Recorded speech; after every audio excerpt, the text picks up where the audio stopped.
Hello, my name is Jason Dainter. I am an entrepreneur living in the beautiful Sweden in a city called Uppsala, which is the fourth largest city in Sweden.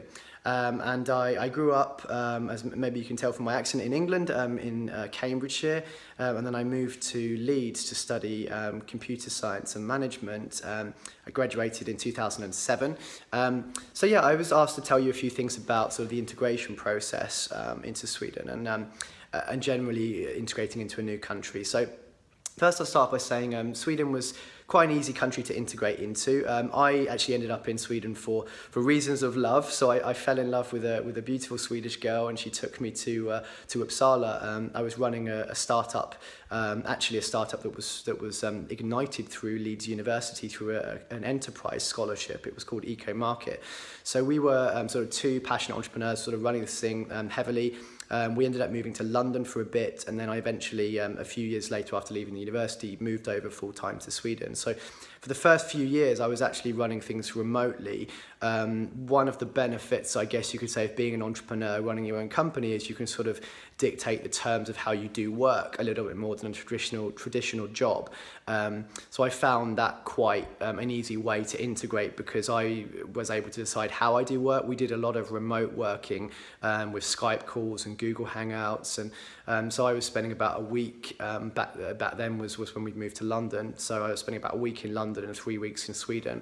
And I did that for about a year. And then a few years in, I sort of realized that, that I had this kind of crazy notion of almost sort of having my business life in the UK and my body in this sort of beautiful natural countryside. And I realized that actually doesn't really work too well. So one tip I would give to people looking to move, if they are trying to do this kind of Jekyll and Hyde split personality thing, is to think a bit carefully about that. And so I made a conscious decision a couple of years into the country. I've been here now for 7 years, that I was going to sort of really embrace the full culture here and start to integrate. And so I ended up building what actually became one of the largest technology startup conferences in the country, called Uppstart.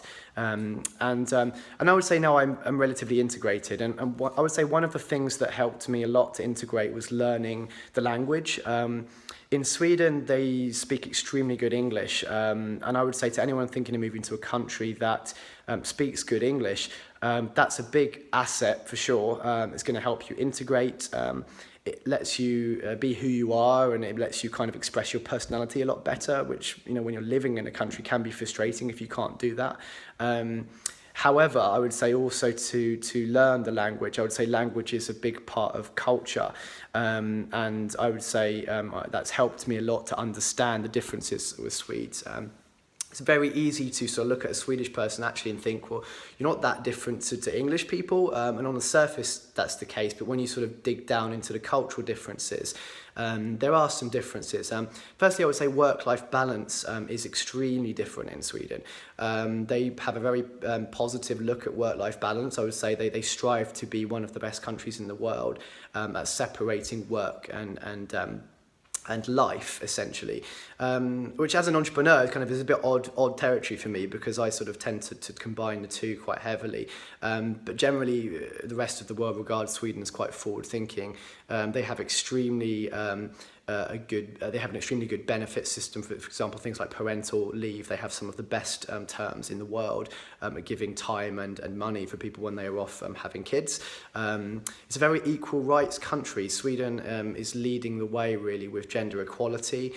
So yeah, I would say on the sort of life side of the question, Sweden is a really interesting fit. And I didn't really know any of these things before I came to Sweden, and I was quite, I could say, a little bit ignorant.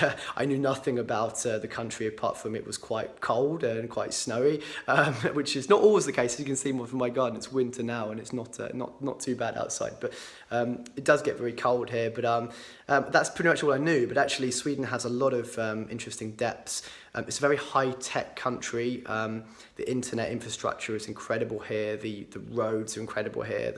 A lot of people say the taxes are high in Sweden, and that's true. They are slightly higher than in the UK. But the benefit of the taxes in Sweden is you actually see where the taxes are going. So I speak to a lot of English people who've moved to Sweden, and they sort of often say it's the one country they don't really mind paying taxes in, because you actually feel like you get the benefit of that. The society and the system it seems to work. The economy is very strong. So yeah, I've been I've felt very lucky to move to a place like this. Yeah, so I would say one thing that helped me a lot was the fact that, UK was in the EU when I moved over to Sweden. Sadly, that's no longer going to be the case if things are going on the same course they are now. I would say it's not too difficult, even if the UK does leave the EU. I would say it's not too difficult to integrate into Sweden if you have work. So mostly Sweden will be looking at some kind of proof that you can prove you can support yourself. I personally went through for what's called a Sambo visa, which means that I sort of piggybacked off the back of the fact my girlfriend was a Swedish citizen, and then later on I formed a company in Sweden. Now I have a Swedish citizenship myself here. So there are different paths you can take, but as long as you have some form of way of proving that you can support yourself, generally it's not too troublesome to get permission to live and work in Sweden, even post EU. I don't think post Brexit, I should say, that shouldn't be too difficult. Yes, I think that's probably enough from me. I'm very happy to answer questions from people if you have any questions about either moving to Sweden or anything. My email is contact@jasondainter.com. Hope you have a great event, and hej då, which is goodbye from Sweden.